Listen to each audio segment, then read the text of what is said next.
Hi hello నమస్తే అండి. నేను మీ Sarika. Welcome back to our Sarika cookery channel. ఈరోజు మన ఛానల్లో రెసిపీ ఏంటంటే మిరియాల రసం అండి.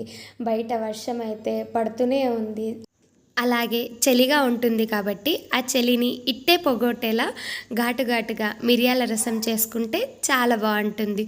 కేవలం 10 నిమిషాల్లో మిరియాల రసం ఎలా చేసుకోవాలి అనేది చూపించిపోతున్నాను. ముందుగా ఒక గిన్నెలోకి చిన్న నిమ్మకాయ సైజ్ అంతా చింతపండుని తీసుకుని ఒకసారి అంతా వాష్ చేసుకున్న తర్వాత కొద్దిగా వాటర్ వేసేసి అయితే కొద్దిసేపు నానబెట్టుకోవాలి.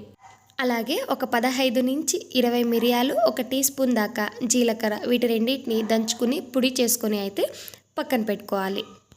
స్టవ్ మీద ఒక కడాయి పెట్టుకుని అందులోకి 2 టేబుల్ స్పూన్ల ఆయిల్ వేసుకుందాం.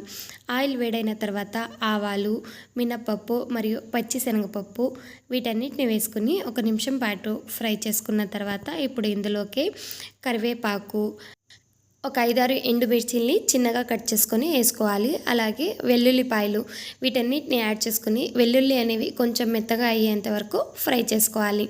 ఎంత ఎక్కువ వెల్లుల్లిపాయలు వేసుకుంటే మనకి అంత టేస్ట్ అయితే వస్తుందండి మిరియాల రసంలో. నాకైతే మిరియాల రసం చేసినప్పుడల్లా ఉత్తిగా వెల్లుల్లిపాయలు ఏరుకునేసి తింటూ ఉంటాను. ఇప్పుడు ఇందులోకి మనం చింతపండు రసంని అయితే యాడ్ చేసుకుందాం. అలాగే ఇంకొక పావు లీటర్ దాకా నీళ్ళను కూడా యాడ్ చేసేసుకుని మనం దంచి పెట్టుకున్నాం కదండి మిరియాల జీలకర్రని, ఈ పొడిని అయితే వేసుకుని ఒకసారి అంతా కలుపుకుందాం. అలాగే ఇప్పుడు ఇందులోకి ఒక పావు టీ స్పూన్ పసుపు, 1 టీ స్పూన్ దాకా ధనియాల పొడి, అలాగే 1 టేబుల్ స్పూన్ కారం పొడి, కారం కావాలంటే ఇంకొద్దిగా యాడ్ చేసుకోవచ్చండి. అలాగే రుచికి సరిపడా ఉప్పు వేసేసి అంతా ఒకసారి కలుపుకుని ఒక 5 నిమిషాల పాటు బాగా ఉడికించుకోవాలి. మిరియాల రసం అయితే మా ఇంట్లో జలుబు చేసినప్పుడల్లా ఎప్పుడు రెగ్యులర్గా అయితే చేస్తూ ఉంటానండి. ఇలా ఒకసారి మీరు కూడా ట్రై చేయండి. ఒక 5 నిమిషాల పాటు ఉడికించుకున్న తర్వాత కొద్దిగా బెల్లం యాడ్ చేసుకొని ఒక 2 టేబుల్ స్పూన్ల దాకా పచ్చి కొబ్బరిని యాడ్ చేసుకుంటున్నానండి. కొబ్బరి అనేది ఫుల్గా అయితే ఆప్షనల్ అండి, మీరు కావాలంటే వేసుకోవచ్చు, లేదంటే లేదు.